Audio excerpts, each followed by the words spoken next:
Assalamualaikum warahmatullahi wabarakatuh. Bismillah, walhamdulillah, wassalatu wassalamu ala rasulillah, amma ba'd.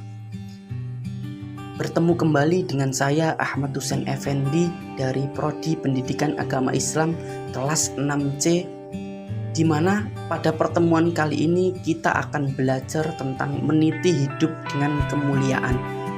Untuk itu, marilah kita berdoa semoga kita dapat ilmu yang bermanfaat dan barokah. Bismillahirrahmanirrahim. Rabbi zidni ilma warzuqni fahma. Amin, amin ya rabbal alamin.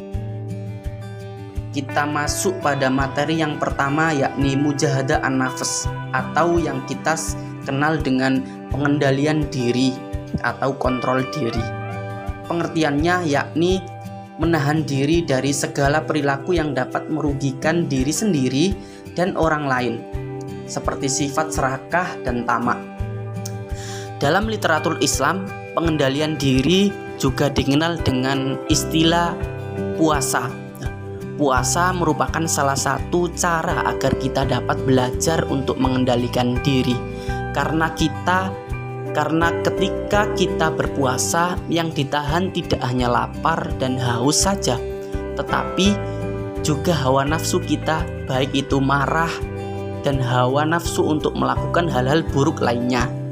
Menahan diri ini dapat dicontohkan dalam berbagai hal. Kita sebagai anak, kita sebagai orang tua, kita sebagai pelajar, kita sebagai netizen pun memerlukan ilmu pengendalian diri. Mengapa seperti itu? Sebagai manusia yang memiliki perasaan, terkadang beberapa hal memancing emosi kita atau menyentuh perasaan kita. Dalam hal ini, pengendalian diri sangat diperlukan. Sebagai seorang anak, kita harus belajar bagaimana mengendalikan diri agar selalu sopan santun, taat kepada kedua orang tua, dan tidak melukai hatinya. Begitu juga menjadi orang tua. Sebagai orang tua, kita juga harus memberikan contoh yang baik kepada anak. Maka dari itu, ilmu pengendalian diri sangat diperlukan. Selanjutnya, sebagai generasi milenial dan generasi alfa yang hidupnya tidak lepas dari sosial media, pengendalian diri ini sangat diperlukan. Kenapa seperti itu? Karena di sosial media kita tidak dapat mengontrol orang lain, tetapi kita dapat mengontrol atau mengendalikan diri untuk merespon orang lain dalam bersosial media. Pengendalian diri ini sangat penting agar kita terhindar dari penyakit hati yang pada akhirnya menyebabkan sakit hati dan overthinking berkepanjangan. Siapa di sini yang sering kali overthinking? Lah, itulah salah satu akibat dari kurangnya ilmu untuk mengendalikan diri. Harapannya, setelah mempelajari tentang pengendalian diri, kita lebih baik lagi dalam menyikapi hal-hal yang ada di dunia maya maupun di dunia nyata, baik sebagai seorang anak, sebagai seorang kakak, ataupun sebagai seorang pelajar, dan lebih-lebih sebagai seorang penduduk Indonesia yang baik dan juga yang berakhlakul karimah. Selanjutnya, hadis tentang mujahadah an-nafs atau pengendalian diri diriwayatkan dari Abi Hurairah radhiyallahu anhu bahwa Rasulullah shallallahu alaihi wasallam bersabda, an Abi Hurairah radhiyallahu anhu anna Rasulullah shallallahu alaihi wasallam qala laisa syadidu bisur'ati innamas syadidul ladzi yamliku nafsahu 'inda ghadab. Artinya, orang yang perkasa bukanlah orang yang menang dalam perkelahian, tetapi orang yang perkasa adalah orang yang mengendalikan dirinya ketika marah. Selanjutnya, perilaku yang mencerminkan sikap mujahadah an-nafs. Pertama, selalu bersikap positif, bekerja keras, ikhlas dan tuntas, bersyukur ketika mendapatkan keberhasilan, dan bersabar ketika mendapatkan kegagalan. Baik teman-teman, dari pengendalian diri kita beranjak ke husnuzon. Apa sih husnuzon itu? Husnuzon secara bahasa berasal dari dua kata, yaitu husnu dan zon. Artinya berbaik sangka. Secara istilah, husnuzon diartikan berbaik sangka terhadap segala ketentuan dan ketetapan Allah yang diberikan kepada manusia. Husnuzon ini merupakan sikap orang yang selalu berpikir positif terhadap apa yang telah diperbuat oleh orang lain. Sedangkan lawan dari kata dari husnuzon itu su'uzon, yaitu prasangka buruk atau negatif thinking ya teman-teman. Salah satu contoh husnuzon kepada Allah Subhanahu wa taala adalah dengan selalu berpikir positif atas segala rencananya, selalu percaya bahwa Allah adalah sebaik-baik rencana yang lebih tahu apa yang dibutuhkan oleh hambanya. Contoh, si fulan baru saja terkena musibah bulan ini. Insya Allah setelah ada musibah ini pasti ada hikmahnya. Itu merupakan salah satu contoh dari sekian banyak hal yang menggambarkan perilaku husnuzon kepada Allah. Husnuzon ini dapat membuat kita hidup menjadi lebih tenang karena tidak memiliki prasangka-prasangka buruk, pikiran-pikiran negatif baik terhadap Allah, terhadap diri sendiri maupun terhadap orang lain.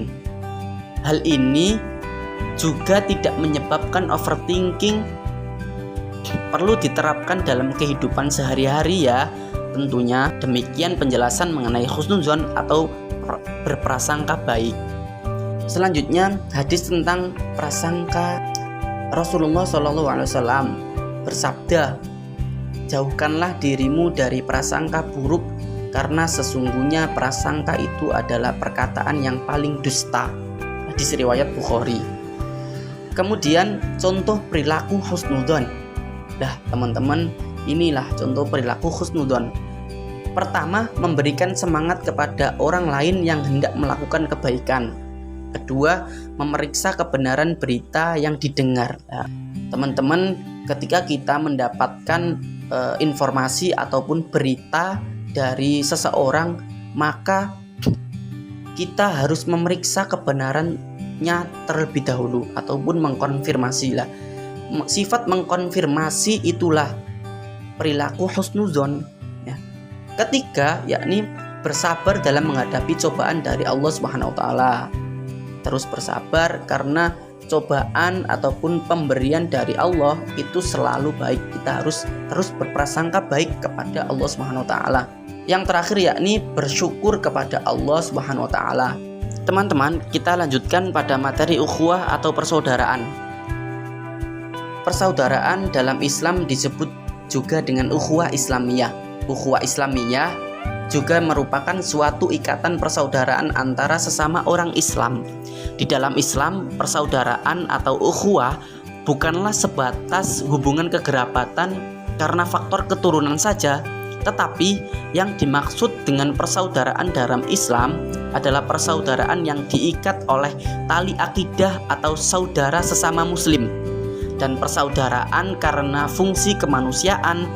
Saudara sebagai sesama manusia meskipun dibedakan oleh ras, agama, dan budaya. Kita tetaplah saudara sebagai sesama makhluk ciptaan Allah Subhanahu wa taala. Kita harus tolong menolong dalam kebaikan tanpa memandang suku ataupun agama dan perbedaan lainnya, karena kita adalah saudara sesama manusia. Selanjutnya hadis tentang ukhuwah atau persaudaraan terdapat pada Quran surat Al-Hujurat ayat 10 yang berbunyi innamal mu'minuna ikhwatun fa aslihu baina akhawaykum wattaqullaha la'allakum turhamun. Artinya, sesungguhnya orang-orang mukmin itu bersaudara.